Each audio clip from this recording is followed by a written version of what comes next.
Hello દોસ્તો, તમારા બધાનું મારા નવા વિડીયોમાં સ્વાગત છે।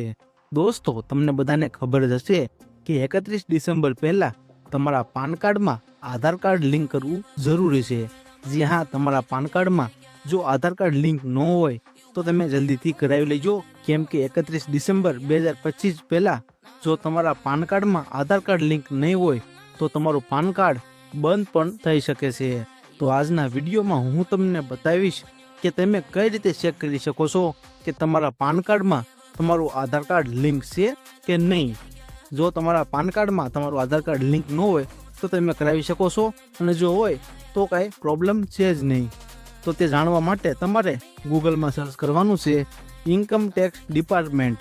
તો તમારી સામે જે પહેલી લિંક આવે તેની ઉપર તમારે ક્લિક કરી દેવાનું છે। ત્યારબાદ તમારી સામે ઇન્કમ ટેક્સની જે સાઇટ છે તે ખુલ્લી જશે। તમે અહીંયા થોડાક નીચે આવશો એટલે તમને અહીંયા લિંક આધાર સ્ટેટસનું ઓપ્શન જોવા મળશે, તો તમારે એની ઉપર ક્લિક કરી દેવાનું છે। ત્યારબાદ તમારી સામે લિંક આધાર સ્ટેટસનું પેજ ખુલી જશે। તો સૌથી પહેલાં તમારે અહીંયા તમારો પાન કાર્ડ નંબર એન્ટર કરી દેવાનો છે। જે તમારો પેન કાર્ડનો નંબર છે તે તમારે અહીંયા એન્ટર કરી દેવાનો છે। ત્યારબાદ તમારો 12 ડિજિટનો જે આધાર કાર્ડનો નંબર છે તે પણ અહીંયા તમારે એન્ટર કરી દેવાનો છે।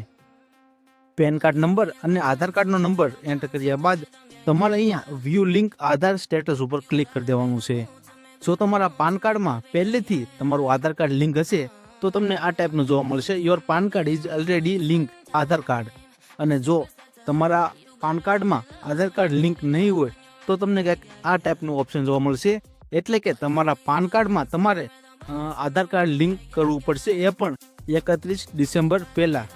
જો તમારા પાન કાર્ડમાં તમારું આધાર કાર્ડ લિંક ન હોય અને તમારે લિંક કરવું હોય તો આ વિડીયોની નીચે કોમેન્ટ કરી દેજો, હું એનો પણ વિડીયો બનાવીશ કે તમે તમારા પાન કાર્ડમાં તમારું આધાર કાર્ડ કઈ રીતે લિંક કરી શકો છો, તેના માટે તમે કોમેન્ટ કરી દેજો।